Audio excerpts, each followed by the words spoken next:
Monsieur le ministre de la Communication et porte-parole du gouvernement, chers représentants de la presse, c'est un immense plaisir pour moi d'être avec vous ici aujourd'hui pour cette conférence de presse.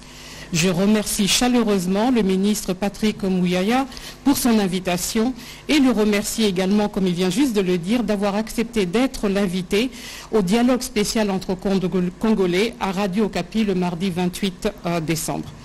Cette conférence de presse est pour moi bien davantage qu'un exercice de communication. Elle démontre que la MONUSCO et les Nations Unies dans leur ensemble sont bien les partenaires des autorités congolaises et s'inscrivent dans une logique d'appui et de soutien à tous les efforts entrepris pour ramener la paix et la sécurité sur tout le territoire de la République démocratique du Congo. J'ai été bouleversée par l'attaque à la bombe qui a eu lieu à Béni le jour de Noël et je réitère mes condoléances les plus sincères aux familles des victimes ainsi qu'un rétablissement le plus rapide possible pour les blessés. La MONUSCO a immédiatement renforcé ses patrouilles de nuit dans la ville, mobilisant ses policiers et ses militaires, et le service anti-mine des Nations Unies s'est rendu sur place aux côtés de votre police pour soutenir l'enquête. Je suis pleinement consciente que cette nouvelle tragédie ne fait qu'ajouter aux souffrances des populations de l'Est de la République démocratique du Congo.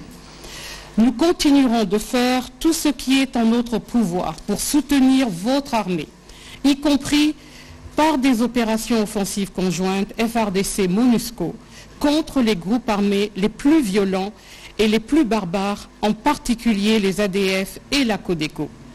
Ces opérations ont commencé et vont se poursuivre. C'est le sens de la collaboration renforcée que nous avons avec votre armée. Et nous nous tenons également prêts à compléter les efforts faits par les forces de sécurité congolaises dans le cadre de ces opérations conjointes avec l'armée ougandaise pour une mutualisation des efforts efficaces et coordonnés. Cette année a aussi été marquée par deux événements majeurs. D'abord, la persistance de la pandémie de Covid-19 aux conséquences certaines sur la vie des Congolais et le contexte socio-économique national et mondial. Ensuite, l'éruption du volcan Nyiragongo le 22 mai.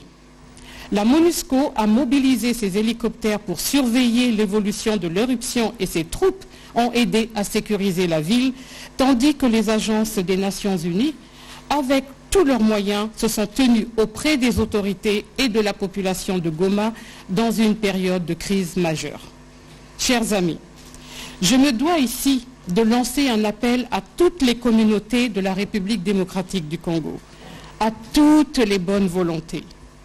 Les violences intracommunautaires sont aussi la source des malheurs de la population à l'Est. Je pense par exemple aux 70 000 personnes qui vivent sous la protection des casques bleus à Roé en Ituri, ainsi qu'aux dizaines de milliers sur les hauts plateaux du Sud Kivu. Chaque Congolaise et chaque Congolais doit choisir, sans ambiguïté, la paix et la construction d'une société où les conflits, les éventuels différends, trouvent une résolution pacifique basée sur l'état de droit. Je m'inquiète notamment de la prolifération de fausses informations et de messages de haine, en particulier sur les réseaux sociaux, une tendance contre laquelle la presse, vous tous ici, avez un rôle essentiel à jouer. La MONUSCO continue de soutenir toutes les organisations, tous les individus, autorités locales, leaders communautaires, chefs coutumiers, femmes et jeunes engagés pour la paix et la stabilité. Car ce sont les communautés elles-mêmes, les Congolaises et les Congolais eux-mêmes qui ont les clés de la paix. Alors que le mandat de la MONUSCO a été renouvelé pour une année supplémentaire, alors que les populations à l'est du pays continuent d'être victimes de la violence de groupes armés étrangers et nationaux, je le dis sans vraiment aucun goût pour la provocation. Créer les conditions nécessaires à un départ définitif des casques bleus de la République démocratique du Congo est notre objectif principal. J'entends souvent que la MONUSCO travaille à justifier sa présence sur le sol congolais. Rien n'est plus faux. Personne, et certainement pas moi, ni votre gouvernement, ne peut se satisfaire de la présence continue de militaires étrangers sur le sol congolais, même si elle continue d'être nécessaire et au-delà de la dépendance de la République démocratique du Congo à l'aide humanitaire et internationale. Je continue de respecter pleinement le droit de chacun de critiquer la mission. Mais je souhaite de tout cœur que l'on puisse changer le narratif habituel et convenu sur notre travail, qui rejaillit aussi, malheureusement, négativement sur les progrès qui ont été faits par votre pays. La reconstruction de l'État avance. La violence des groupes armés ne touche plus que 10% des territoires du pays. On parle de 3 provinces sur les 26 qui existent dans le pays.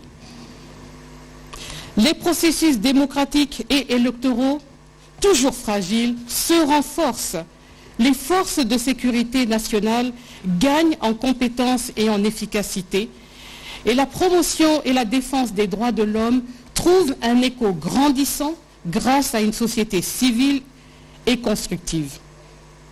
Néanmoins, pour partir de manière responsable et durable, il nous reste un travail à finir, conformément à la volonté du Conseil de sécurité des Nations Unies et de vos autorités. Il nous faut continuer à consolider l'autorité de l'État sur la totalité du territoire national et créer un environnement protecteur pour la population. Un environnement protecteur, ça veut dire des policiers en mesure d'assurer le maintien de l'ordre partout, des militaires dédiés à la défense des frontières après avoir neutralisé les groupes armés nationaux et étrangers, une justice disponible pour régler les différends de manière pacifique et mettre fin à l'impunité, et des services sociaux de base, éducation et santé en tête, accessibles à tous. Tels sont les fondamentaux sur lesquels nous travaillons avec les autorités et nos partenaires. Je le sais pour l'avoir moi-même constaté lors de mes rencontres à Kinshasa comme au plus profond des provinces reculées. Dire que la principale richesse de ce pays est sa population, femmes, hommes, jeunes, d'une résilience et d'une énergie extraordinaire n'est pas un lieu commun. Ce Congo, qui ne demande qu'à briller et qu'à assumer pleinement donc tous les domaines pour devenir un moteur en Afrique, peut compter sur les Nations Unies pour l'accompagner aujourd'hui et demain, sur le chemin de la paix, de la prospérité et du développement. Paix, réconciliation communautaire, cohésion sociale, renforcement de la démocratie, prospérité et développement, voilà mes vœux à la population pour cette nouvelle année qui commence et je vous remercie. Oh. Naton Tombeli di Bimo, Mbula Yassika et l'amour. Natombeli Bino Mbula Sika et l'amour. Voilà Madame Bintou, merci pour vos mots. Vous avez décrit le nouveau narratif justement parce que très souvent, lorsqu'on parle de la République démocratique du Congo ou même de la mission des Nations Unies en RDC, on le regarde sous le prisme de ce qui ne marche pas. Mais il y a des progrès qui ont été accomplis. Et d'ailleurs, pour ceux qui ont eu l'occasion de lire le nouveau mandat, donc la résolution, je crois, 2656, je vais trouver 2612, qui a été adoptée en décembre, le mois courant, vous allez lire qu'il y a beaucoup de choses qui ont été saluées, qui sont faites à notre niveau, au niveau du gouvernement, notamment la volonté politique nécessaire pour assurer la promotion des droits de l'homme, consolider la démocratie, rétablir l'autorité de l'État et ramener la sécurité à tous les coins de la République. Ceci dit, nous allons passer à la série de questions. Je souhaiterais que nous puissions être droit au but pour nous permettre de répondre au maximum et de terminer dans le temps. On va commencer par Madame Rita Itota.